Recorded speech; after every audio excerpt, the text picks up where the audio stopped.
Hi, I'm Robin Gordon. Crime solving has long been a fascinating subject. There are few stories as exciting as a good whodunit. Sherlock Holmes, for instance, used his intellect to uncover clues and piece together evidence to discover the perpetrator of a crime. Crime solving has come a long way since those days. The development of new techniques to recover and match fingerprints and DNA, identify body fluids, and name unknown substances are just a few of the advantages of modern forensics. The word forensic refers to the use of science or technology in the investigation and establishment of facts or evidence in a court of law. And because of the involvement of science and technology by law enforcement, the modern crime solver is just as likely to be an analytical chemist as a police detective. Instead of working at a crime scene, an analytical forensic chemist works in a lab with some sophisticated and some not so sophisticated equipment. So, what does chemistry have to do with crime solving? You're about to find out as we get a glimpse into the world of forensic chemistry. My name is Glenn Jackson. I'm an assistant professor of analytical and forensic chemistry here at Ohio University. Many of the scientists working in forensics are analytical chemists. The education, training, and experience of analytical chemists makes them uniquely suited for forensics. Let's go to the lab to find out what an analytical chemist does. Well, it varies depending on the actual industry or the environment in which you work. There are research analytical chemists that develop new techniques and standardize those techniques so that other people in the field can use them. But there are also like industrial analytical chemists, and they could work for a variety of companies. For example, in the metals industry, you have to analyze the purity of ores or metals that you're working with.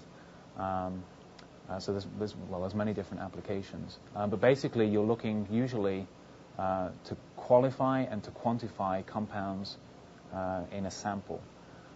So to qualify, you want to know what the compound is. Is it a poison? Is it a toxic? Is it a metal? What metal is there? What metals aren't there? What organic compounds are there and what aren't? Are there drugs or steroids involved? And the quantitative side of it is determining how much of each compound is present. To me, the coolest thing about my job is the instrument, is the mass spectrometer. It can actually measure the mass of the specific.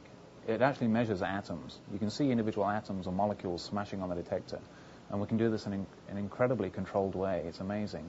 But when you look at you use electric fields and magnetic fields to be able to separate the different masses, but you're actually looking at the neutrons and protons. Okay, so you might be thinking, molecules, atoms, mass spectrometer? What's this stuff got to do with crime solving? As Sherlock Holmes would say, elementary, my dear Watson. So really the GCMS is used confirmatory, and that's what would be used in the court of law in the end to ultimately learn the evidence against the suspect, or for the suspect. So, are you beginning to get an idea of how chemistry is used to solve crimes? Here's something else to consider.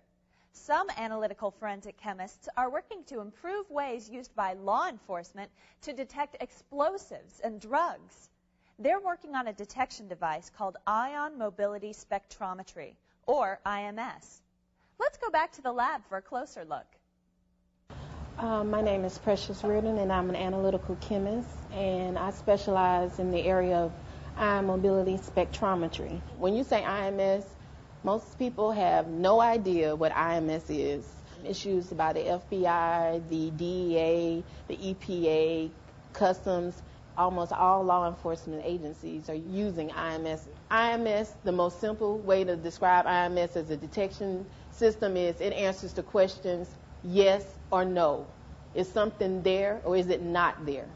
So, is there an explosive there? Yes or no. Is there a chemical warfare agent there? Yes or no. And so that's the best way to describe IMS. By the way, not even a small amount of explosive or drugs can get past an IMS. How small is small? You might be amazed. We can detect levels down in parts per billion. And just to give you an idea of what a part per billion is, just imagine taking one drop of water and dropping it into an Olympic-sized swimming pool. That is what 1 part per billion is. Most people who fly don't even know that they've come in contact with IMS on a daily basis if you've flown in an airport. IMS is the instrumentation that the screeners use to screen your luggage when you fly. So if you've ever seen someone take your luggage and wipe it down with a piece of material and then put it in an instrument, that instrumentation is an eye mobility spectrometer. So it's a powerful instrument that's used in forensics for the detection of illicit substances or illegal contraband. This is a bottle of RDX. RDX is a high-power explosive. And so let's just pretend I want to take this on the plane. I'm going to slip this in my pocket. But I've been randomly selected at the airport to actually be checked at the airport. So they get me out of line. And so what do? They want to swab my hands at the airport. So this is an atomizer. This is an ion mobility spectrometer. This is very similar to the type of ion mobility spectrometer that you would see in the airport. What the screener at the airport would do is they would get a sample trap, and this is referred to as a sample trap, and they would just swab the person's hand. And notice, all I did was just touch this vial that had the RDX in it. And they would just swab this person's hand. And they would place it in a desorption unit inside of the atomizer in the IMS. And so you need to have the sample in the vapor phase. And the desorption unit just heats the sample up to put it in the gaseous phase.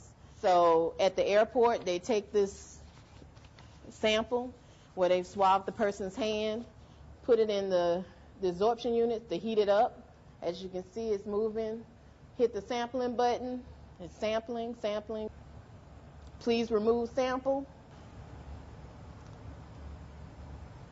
And as you can see, the IMS alarms on RDX to alert the screener that this person has RDX in his or her presence.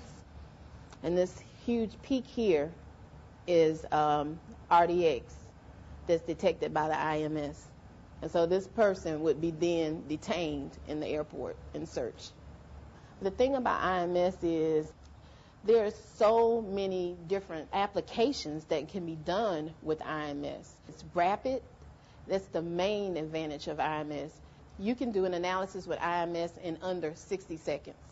Could you have imagined the importance of chemistry in detecting explosives and drugs?